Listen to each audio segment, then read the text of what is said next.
इस वक्त मैं मऊ विधानसभा में मौजूद हूँ और मुझे आज G72 न्यूज़ पहली मर्तबे मुझे अब्बास अंसारी से मेरी मुलाकात हुई है। इनके बाबा से तो काफ़ी मुलाकात होती है, काफ़ी उनसे चर्चाएं मेरी होती रहती हैं और आपने कहा था मुझसे कि मैं वक्त आने पे आपसे बात करूंगा जी। और आज मुझे खुशी इस बात की कि आज मऊ के क्षेत्र में जहां आप घूम रहे हैं वहां मैं हूं। पहले बात तो बहुत सारे लोग नहीं जानते हैं आपके तालीमी सफ़र के बारे में। हल्का समय आपका तालीमी सफ़र चाहता हूं ताकि जनता जान जाए। देखिए, तालीम हमने 12वीं तक की। 12वीं के बाद जिम्मेदारियां ऐसी थीं और परिवार की परिस्थितियां ऐसी थीं कि उसके बाद हम पढ़ाई नहीं कर सके आगे। 12वीं तक पढ़ा, उसके बाद जनता जनार्दन की सेवा में लग गए और स्पोर्ट्स करते थे तो स्पोर्ट्स में लग गए, तो वहीं तक है। और मैं देश का प्रधानमंत्री हूँ नहीं कि मेरी डिग्री बाद में बन जाए। तो मैंने सोचा कि जहाँ है वहीं रहे और सच से आदमी अपनी बात रखे। आपने जो इसमें शूटिंग में कहाँ तक उसमें आपने, देखिए, राजनीति पे बात किया जाए नहीं, लोकतंत्र का पर्व है, इस पर बात किया जाए। ऐसे तो 2-4 घंटे का इंटरव्यू हो जाएगा। चलिए, हमारे पास 5 मिनट है। उस 5 मिनट में आप राजनीति से रिलेटेड, लोकतंत्र से रिलेटेड सारे सवाल पूछ लीजिए। मैं ये जानना चाहता हूँ कि हमारे अगवा लोग क्यों 2080 का नाम लेकर के लोगों को गुमराह कर रहे हैं? कौन हमारे अगवा? अगवा हमारे जो मौजूदा सरकार के अगवा है। हमारे अगवा नहीं, आपके नहीं, हमारे जो प्रधानमंत्री, हमारे मुख्यमंत्री। ये कहिए कि समाज को फाड़ करने की बात करते हैं तो वो बिल्कुल सही कह रहे हैं। भाई, इस देश में 80% लोग उनके विरोध में हैं, 20% लोग उनके साथ में हैं। तो भाई वो कह रहे हैं 20% वही लोग हैं जो इनके द्वारा पिछले 5 सालों में सत्ता सरकार से लाभ उठाए हैं, पैसा कमाए हैं, वो लोग इनके साथ खड़े हैं। और 80% इस देश का वो गरीब है जिनको इन्होंने लूटा है, खसोटा है, चूसा है, वो इनके विरोध में खड़े हैं। तो बिल्कुल सही बात है और मैं इसमें थोड़ा संशोधन करूंगा। आज परिस्थितियां उत्तर प्रदेश में 80-20 की भी नहीं रह गई है। आज उत्तर प्रदेश में परिस्थितियां हो गई 90% लोग इनके विरोध में खड़े हैं। सिर्फ 10% वो लोग जो किसी तरह से पार्टी के पदाधिकारी हैं, सिर्फ वही रह गए, बाकी सब साथ छोड़ चुका है। इसीलिए बौखलाहट में मौसम वैज्ञानिक हो गए। अच्छा, ये बताइए कि सरकार के द्वारा जो हमारे प्रधानमंत्री और मुख्यमंत्री जी हमेशा ये बात कर रहे हैं कि मैं राशन फ्री दिया, हमने एक्सप्रेस वे बनाया, आपके पास क्या मुद्दा है बताएंगे? देखिए, जो वो बता रहे हैं ना, वही हम ही लोग दिए ही हैं। एक्सप्रेस वे के आगे से सिर्फ समाजवाद वर्ड हटा देने से क्या वो समाजवादी एक्सप्रेस वे कुछ और का हो जाएगा? देखिए, इन्होंने 5 वर्षों तक बड़े बुजुर्गों की पेंशन लूट ली, बहनों का शादी अनुदान लूट लिया, छात्रवृत्ति लूट ली, टीचरों के भत्ता लूट लिया।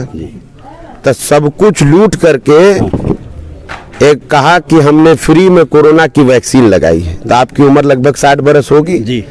अपनी जिंदगी में आपने करीब 2-4 बार वैक्सीन लगाई होगी। तो आप बताइए, क्या जिंदगी में भारत में कभी भी कोई वैक्सीन तक मुफ्त में होता रहा है? उसको कैसे आप अपने उपलब्धि गिना सकते हैं कि मुफ्त में दे रहे हैं? और उस पर से उनके मंत्री कहते हैं कि डीजल पेट्रोल का रेट इसलिए बढ़ गया है कि हमने मुफ्त में वैक्सीन लगाई है। 70 रुपए का डीजल पेट्रोल आज 100 रुपया पार हो गया है। 400 रुपए का गैस का सिलेंडर आज 1000 रुपया पार हो गया है। 50 रुपए का कड़वा तेल जो खाने में लोग इस्तेमाल करते हैं, सरसों का तेल, आज वो 250 के आसपास पहुंच गया है। तो देश में महंगाई अपनी चरम सीमा पर है। इस देश के चंद 2-4 पूंजीपतियों के हाथ में इस देश की पूरी पूंजी को बेच दिया है या गिरवी रख दिया गया है। इसलिए इनके पास कोई मुद्दा नहीं है। तो मीडिया के माध्यम से उनको खर्चा, चर्चा और प्रचार दे करके ये झूठे अफवाहें फैलाई जाती हैं और जनता इससे भली भांति वाकिफ है। और देखिएगा, अभी तो 3 चरण का चुनाव संपन्न और 10 तारीख को जनता के द्वारा दिया हुआ रिजल्ट सामने आ जाएगा तब आप देखिएगा कि कैसे गायब हो जाएंगे। चुनाव लड़ने का फैसला जो है ये आपका अपना था कि अब्बू जान का? देखिए, चुनाव लड़ने का फैसला कोई व्यक्ति अपना खुद कर ही नहीं सकता, मेरा छोड़िए, कोई नहीं कर सकता। आप एक राजनीतिक दल से जुड़े हुए हैं, उस राजनीतिक दल के संगठन, आपका एक गठबंधन है, उस गठबंधन के संगठन के लोग और नेता लोग, उसके बाद हम एक ऐसे परिवार से जुड़े हुए हैं जिस परिवार में आज भी जब तक बड़े बुजुर्ग खाना ना खा ले तब तक हम बच्चे खाना भी नहीं खाते हैं।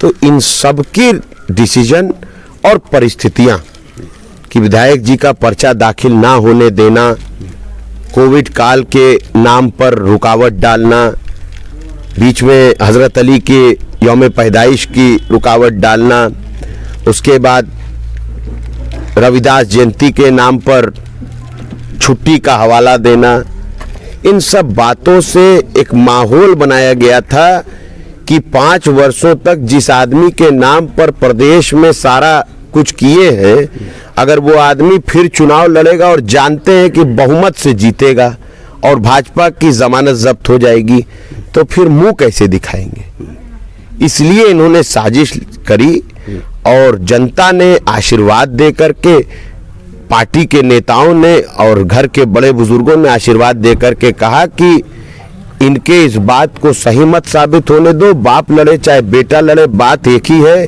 जीत करके इनके मुंह पर कालिख पोत दो। तो उसी में लगे हुए हैं। आप यहाँ के लोगों को क्या संदेश देना चाहते हैं? देखिए, मऊ के लोग बड़े समझदार हैं, बोलते कम है करते ज्यादा। इनको सब संदेश है और वो संदेशा भाजपा वालों तक पहुंच चुका है, तभी आपको कहीं नजर नहीं आएंगे। सिर्फ अपने ही कुछ लोगों को लेकर हु हल्ला करके आपस में ही खुश है, गांव में घुस नहीं पाएंगे। नौजवान गेट पर इनका पिछला मैनिफेस्टो लेके खड़े हैं, तब बड़े बुजुर्ग छुट्टा पशु भगा भगा के इतना तरस्त हो गए हैं कि छड़ी हाथ में लेकर के खड़े हुए हैं। तो छड़ी तो साहब बड़े बुजुर्गों का सहारा होता है, और जब वो छड़ी बड़े बुजुर्गों ने खुद अपने हाथ में ले लिया है तो भाजपा वाले गांव में कहाँ आ पाएंगे।